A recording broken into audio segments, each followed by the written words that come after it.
Hello everyone, I'm Kealy and this is Voice of a Creative, and today I'm here to show you my June fabric haul and a few sewing bits and pieces. So I didn't buy much fabric in June, but it was my birthday near the end of the month, and so I did get a few sewing bits and pieces, other creative things, and a little bit of fabric as well. So I thought I'd just make a relatively quick video because there's not loads to show you what I got.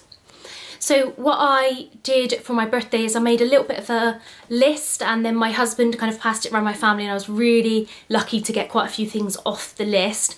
So I did get a few different sewing tools which will hopefully be really helpful in sewing some of my upcoming makes. So I will start with the fabrics. So very, very kindly, Tamlin from Sewn on the Tyne and Samantha, Purple Sewing Cloud, gifted me a voucher, or gave me a voucher for Sister Mintaka, and I hadn't really shopped with her before, but she always has absolutely beautiful fabrics, and I did choose two fabrics for the price of the voucher to purchase. So the first one is this one. This is a viscose fabric, and it is quite lightweight but not see-through at all, and it's this beautiful navy colour with this large scale leaf print.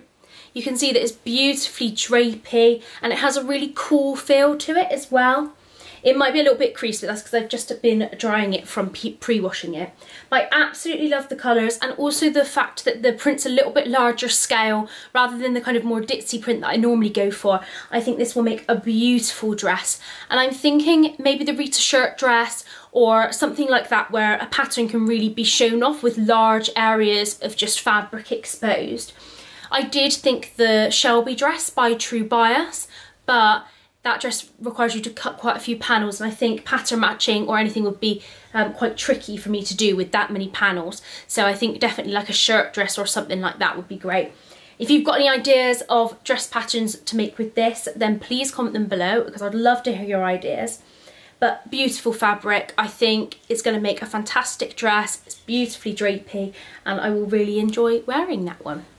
Next up, we've got this one. So this is a cotton lawn, so a slightly different fabric for me, and it looks almost black, but it is a dark grey, and the reason I got it is because I'm going to make a Donovan skirt out of it. I wear my Donovan skirts so much, and I'm always on the lookout for fabrics that would link with a lot of t-shirts.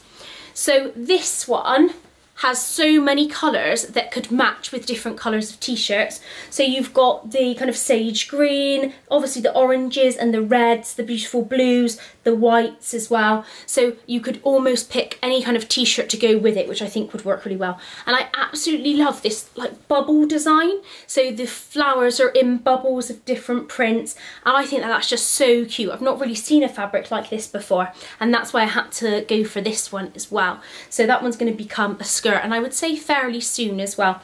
That one's also really lovely quality. It is partially see-through, but only as much as cotton lawn is normally. So really lovely design on that one as well. So those are the two fabrics I got. So I'm just going to show you some of the sewing tools I got. So first up was this one. So these are this is a prim turning set. And I was recommended to get this because now I'm making a few more woven garments. I quite often have to turn things in the correct way, and this is to help with that. So I haven't given that a go yet. It's still in its packet, but I have been reassured that this is the best one to get, and I'm excited to give that a try whenever I get round to making something. Hopefully I'll make a Shelby dress again soon, and then I'll be able to use it to make the ties. The next one was this. So these are the Prim Love pliers for press fasteners. So it comes with a few different attachments there, and it's really solid. I actually used this on one of the Bath Sews kind of days when we met up, and it worked so much better and it was so much easier. And I just thought, if I'm adding anything to denim, adding buttons on, and if I wanted to make like a little shirt with press fastenings instead, then these would be perfect to use to just up my skills, because I've only got the little funny ones that come with the press fasteners, and they don't work every time, and I know that these should do, so that's why I got those.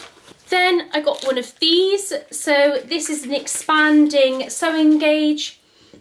and it's the Slimflex one. So you can use this for measuring buttonholes and probably lots of other things, but that's the main thing. I am making a few more things with buttonholes, and what you can do is do the measurement between, and then it does the whole thing. So if you measure it like that much, then the whole thing kind of comes out as well. So it makes it a lot easier to measure for buttonholes.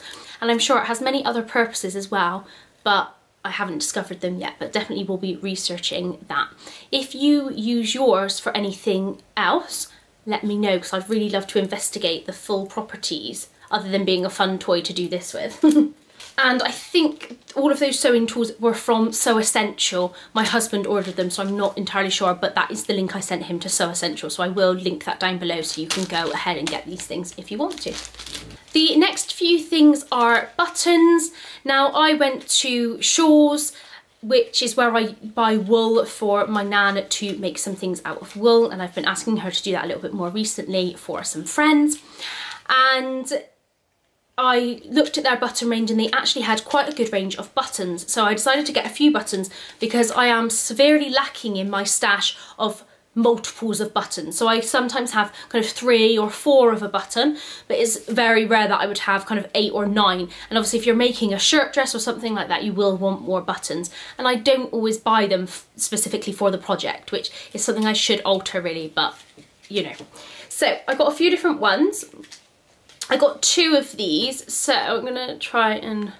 So these are just standard kind of pearly type clear buttons, and they've just got a slight different shape to them. So they came in packs like this, but I got 2 packs because I thought that they were a standard kind of button to be able to have in my stash. Then I got these ones, which I think are really cute. I always love them when they have a little flower on them. So these are a greeny colour, but I thought actually they would go really well with navy fabrics and things like that. So really cute with these flower designs. And they had a few different colours of those as well, but I went for these ones. And then some navy buttons. These are just the eyelet buttons. They've got a slight impression of an eye shape across there, but just navy pack, so some standard ones. And lastly, these ones. So these have just like a little indent on them, but they're blue. So I just got 1 set of those, but I thought that they were really cute as well. I also did get a few arty things, so some books and other supplies, which I'm just going to quickly show you because you might be interested. So the first thing I got was this, which I've never seen before, but is actually really cool. So this is a little clip, and you clip it on your sketchbook like this. And it's got a little container, but you actually use it to sharpen your pencil to make the point really sharp, which is usually for like detailed drawing, and you just clip it on. And I got that on Amazon. I thought that was really cute. It was a gift from Amazon, but I'm more interested in doing some drawing, so I did get some graphite sticks. So these are just graphite blocks. They're quite hard to find, but they've come in the different darknesses, so from 2B to 8B, I think. So I got those, so I'm going to use those to do some backgrounds for my drawings. And then I got some watercolour pencils. So these are Faber-Castell. This is the set of 36, and I've tried them out and they're absolutely fantastic quality, great pigment colour. And they come in a massive range of colours as well, which it's going to be quite tricky to kind of hold up and show you. Now I have the polychromal colouring pencils as well. I have the set of 120, but I thought I'd just go for the 36 set, but absolutely beautiful range of colours and will be great for if you want to get into like watercolours. The colouring pencils are a really good start. You can use them on watercolour paper as well as normal paper, especially these. They're really high quality. I haven't found many that are that high quality, to be honest. I've always kind of shied away from watercolour pencils because they always leave scratch marks, but these don't do that, so these are fantastic. So if you want to get into watercolours, then these are the ones to do. And then I did also get a few books as well. So I got this one, which I haven't read yet, is Art Inc, and it's about building a business as an artist. So I'm becoming more and more tempted not to leave teaching. I absolutely love teaching, but to kind of have like a little bit of a side thing where I make some art for prints and things like that for people. All of these behind me are my work as well, so I really do love printmaking, and I would like to be able to kind of share that with other people as well. And so I bought this book to just have a little look and see with some ideas. and then some stuff for my students. This is a really old book, but just to find some different perspectives of drawing to teach my students. And then something that I have long hated is drawing or painting landscapes, and it means that my classes can't be that open because I can't teach a student how to do a landscape, and I thought it's time for that to change. So I bought 2 books. I got 2 books about landscapes. So one is about mixed media landscapes and one is about drawing landscapes. So hopefully I will have lots of creative time over the summer with those, as well as a few of the other things that I've bought recently to do some lovely sewing and some art as well over the summer, which will be really great. So those are all of the creative and sewing things that I got in June. I have got my eye on quite a few fabrics for July, and I think that's because I always think I have more sewing time July and August in the summer, and so I keep buying fabrics to use during that time, although I have quite a lot of fabric already. Thank you so much for watching. If you liked this video, please press the thumbs up and subscribe if you want to hear more from me. Goodbye!